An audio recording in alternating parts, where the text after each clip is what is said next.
O Lord our God, when strength is gone, when answers are silent, and when all human help has failed, you remain faithful. Speak now to desperate hearts, to weary souls, and to those holding on by faith alone. You are welcome in the name of God our Lord. Message: there are moments in life when faith is no longer a choice, but the last breath of hope. When options run out, when doors close, when strength fails, when all that remains is a whisper of belief and a trembling prayer. The Bible is filled with stories of people who reached this edge, where faith was all they had left. And it was in that desperation that God moved with undeniable power. Desperation does not repel God. It attracts him. Psalm 34:19 says, "Many are the afflictions of the righteous, but the Lord delivereth him out of them all." God does not promise the absence of desperation, but he promises deliverance through it. Faith born in comfort is easy. Faith born in desperation is transformative. Consider the woman with the issue of blood. For 12 long years she suffered. She spent all she had on physicians. Her condition worsened. Society rejected her. Religion excluded her. Her strength was gone. Her money was gone. Her dignity was gone. But faith remained. Mark 5:28 records her desperation, for she said, "If I may touch but his clothes, I shall be whole." That was not polite faith. That was desperate faith. And when she touched Jesus, power left him immediately. Her desperation activated divine intervention. Hannah stood in the temple with a broken heart and empty arms. She had no child, no future security, no voice in her society. Mocked by others and misunderstood by the priest, she poured her soul out before God. 1 Samuel 1:15 says, "I am a woman of a sorrowful spirit. I have poured out my soul before the Lord."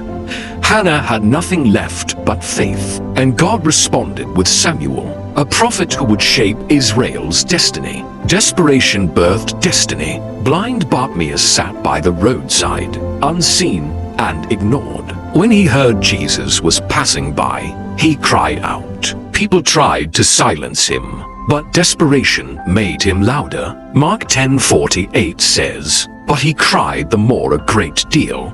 Faith that refuses to be silenced moves heaven. Jesus stopped. Sight was restored. A life was changed forever. The widow of Zarephath was preparing to die. One last meal, one last hope. Then came a command that tested her faith in desperation.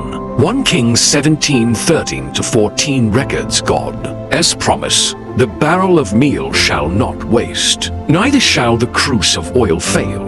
When she obeyed with what little she had left, God multiplied it. Desperation became provision. Job lost everything: children, wealth, health, reputation.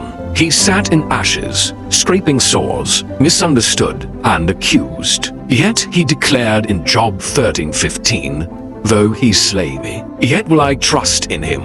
That is faith at its purest. When faith is all you have left, it becomes all you need. God restored Job double. There are seasons when faith is no longer something we talk about. It becomes something we cling to. When prayers feel heavy, when nights feel longer than days, when answers delay and silence feels louder than words. These are the moments when faith is stripped of comfort and reduced to its purest form. Not faith that depends on outcomes, applause, or visible progress, but faith that survives when nothing else does. This kind of faith is forged in desperation. It is born when tears replace words and groans replace eloquence. Psalm 77:1-2 says, "I cried unto God with my voice. In the day of my trouble, I sought the Lord." Desperation drives the soul to God in ways comfort never can. It presses the heart into total dependence, where trust is no longer optional, but necessary. God does not despise desperate faith. He honors it. He listens closely to prayers, whispered through exhaustion and tears, shed in secret places. Isaiah 41:10 declares, "Fear thou not, for I am with thee. I will strengthen thee, yea, I will help thee." When human strength collapses, divine strength is released. When all that remains is faith, God proves He is enough. Many times, desperation feels like abandonment, but in truth, it is alignment. It removes false supports, false confidence, and misplaced trust. It brings the heart back to its true source. Psalm 60:2-5 says, "My soul, wait thou only upon God, for my expectation is from Him." Faith born in desperation is focused faith. It no longer looks everywhere. It looks only to God. If you are in a season where faith is all you have left, do not despise that season. Heaven is watching closely. God is near. Your desperation is not wasted. It is shaping a testimony that will one day strengthen others who stand where you stand now. Hold on. Trust deeply. Believe fiercely. Because when faith is all you have left, God is already preparing what comes next. The Israelites stood before the Red Sea with Pharaoh's army behind them. No weapons, no escape, no strength, only faith. Exodus 14:13 says, "Stand still and see the salvation of the Lord." In their desperation, God parted the sea. What blocked them became their pathway. Even Jesus, in the Garden of Gethsemane, faced the weight of desperation. His sweat became like drops of blood. He prayed, "Nevertheless, not my will, but thine be done." Luke 20:42. Through surrender in desperation came salvation for all mankind. Desperation strips away pride. It silences self-reliance. It forces trust. And God honors that kind of faith. Psalm 66:10-12 says, "For thou, O God, hast proved us. We went through fire and through water, but thou broughtest us out into a wealthy place." Fire and water come first. Restoration follows. When faith is all you have left, you discover God is all you ever needed. Deepening the message. Faith in desperation is not loud declarations alone. Sometimes it is silent endurance. Sometimes it is getting up one more time. Sometimes it is praying when words fail. Romans 8:26 reminds us, "The Spirit itself maketh intercession for us with groanings which cannot be uttered." God understands desperate prayers. David cried out repeatedly from caves, from battlefields, from betrayal. Psalm 142:1-3 says, "I cried unto the Lord with my voice, when my spirit was overwhelmed within me. Then thou knewest my path." God knows your overwhelmed moments. Desperation does not mean God has abandoned you.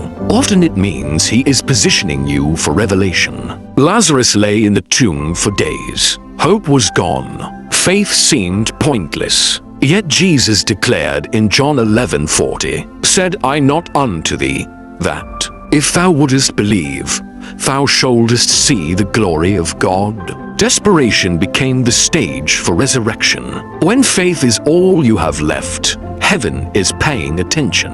Let us pray. Father, in the name of Jesus, we bring before you every soul at the end of their strength. Those who have prayed, waited, cried, and still see no change. When faith is all we have left, we place it fully in your hands. Your word says in Hebrews 11:6 that you reward those who diligently seek you. Reward desperate faith today. Restore what was lost. Heal what was broken. Revive what seems dead. Like Hannah, hear the silent cry. Like Bartimaeus, stop for the desperate call. Like the widow, multiply what little remains. Like Job, restore double. Like Israel, part impossible seas. We declare that desperation will not destroy us. It will deliver us. In Jesus' mighty name, amen. Prayer and call to action. Father, thank you for meeting us in our lowest moments. Thank you that when faith was all we had left, you proved yourself faithful. Strengthen every listener, restore hope, and release testimonies of your power. In Jesus' name we pray. Amen. Thank you for watching. Please like and subscribe for more content like this.